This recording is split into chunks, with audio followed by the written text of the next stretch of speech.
Creating content can feel a lot like learning to run. Just like running, you have people who have very strong feelings toward creating content and the process of creating content. I used to be a nationally ranked sprinter until I walked away from my scholarship to join the military. And then I had to learn to go from sprinting to adopting longer running methods. I had no choice but to learn to run longer, faster, and better because my career depended on it.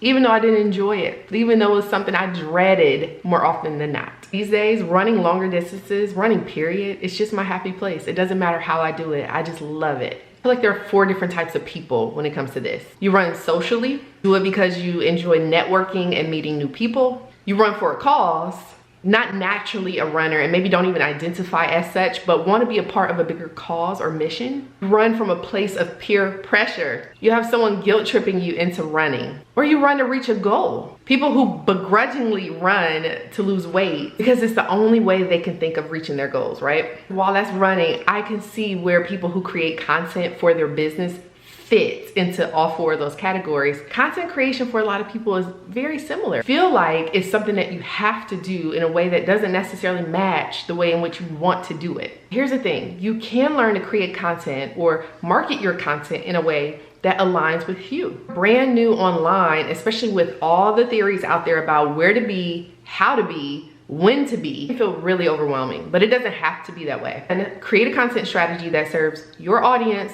your business, and protects your energy. And just like running, you have to find a pace and cadence that makes sense for where you are right now. Don't jump out the gate running a marathon when you've never even run a lap or around the block. I have been creating content and using it as my primary marketing source for well over a decade. Today, I want to share with you a high-level content creation strategy that you can follow as a beginner. My name is Nisha and I help service-based entrepreneurs establish authority and credibility as a business owner while learning to trust themselves as a leader. And I do that through marketing and productivity strategies that are aligned with them. If you're looking for a done with you solution to help you do just that, click the link below in the comments. There's a difference between content creation and content marketing.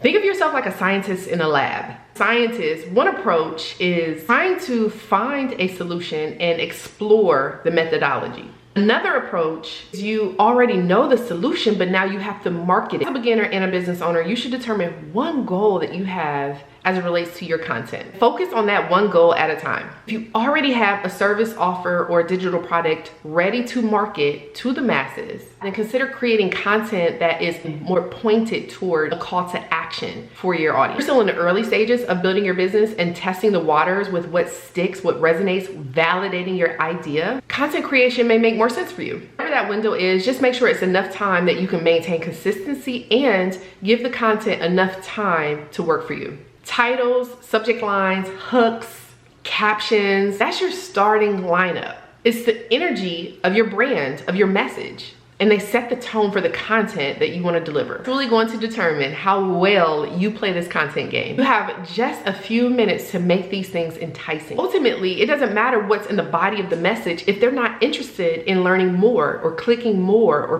pressing play, right? So as you're going through this process, ask yourself if you're creating content in a way that puts points on the board and actually leads to an action, or are you just scrambling around like a chicken with your head cut off, no clue how to deliver a result, which is the call to action. Choose milestones, not metrics. Are you guilty of posting and ghosting? I got a small violin, I play it right now, but that's creating content for a few days, not loving the response, and then quitting for a few months. I've done it before. And what conclusions do you draw from that? It's usually that maybe this business isn't for you. Maybe entrepreneurship isn't for you. And I'd be willing to bet that the reason you feel that way is because you don't feel like you're getting enough visibility, engagement, shares, comments, DMs, and there's a lot of assumptions that you're making based off of the fact that all you're doing is putting your content out there. It's because of this that I highly encourage against performance or metrics when you're just starting. I'll talk about this more in depth in another video. The intent here isn't necessarily just for you to get an outcome from your audience. It's helping you to identify what's within your control as a creator of this content, outside of your control. Going viral, algorithms, and gaining followers. But what's within your control, content itself, the message behind the content, promoting that content to ensure that you get the visibility, consistency, influencing engagement, and your attitude about the way in which you create the content. Set yourself up for success by choosing milestones over metrics. Determine your platform tiers. I see this all the time. Where should I post content? Where should I get started? Where should I focus on? What platform do I focus on? Upon a time, the gurus told you to create content where your target audience is. That was when the mindset of following the masses didn't exist. The idea of Gary Vee level omnipresence, and it's overwhelming you because you think you have to show up everywhere and create individualized content for each and every one of those platforms, instead of considering a repurposing strategy to ensure you can have this omnipresence, reach these various platforms in a way that doesn't drain you or burn you out. I'm sure you're just a business owner. You're an entrepreneur. You're not someone who wants to be an influencer or a content creator. You don't want this to be your zone of genius, right? It's not about mastery right now. It's about consistency, discipline. So create on a platform that's not just for your target audience right now. Find a way to create content that feels authentic and sustainable for you, and then repurpose it. Make that platform your tier 1. Then choose a platform that allows you to expand upon that. And awareness, reach, engagement, even further. It doesn't have to be complicated at all. Here's your permission to go against what you've been told. Do what feels good for you. Do what's sustainable for you right now. You're a scientist. Just explore. Just see what feels good, what resonates, what sticks. I'm one of those people who believe in social media. I have a love-hate relationship with it, but I believe in the power of it with a healthy dose of boundaries.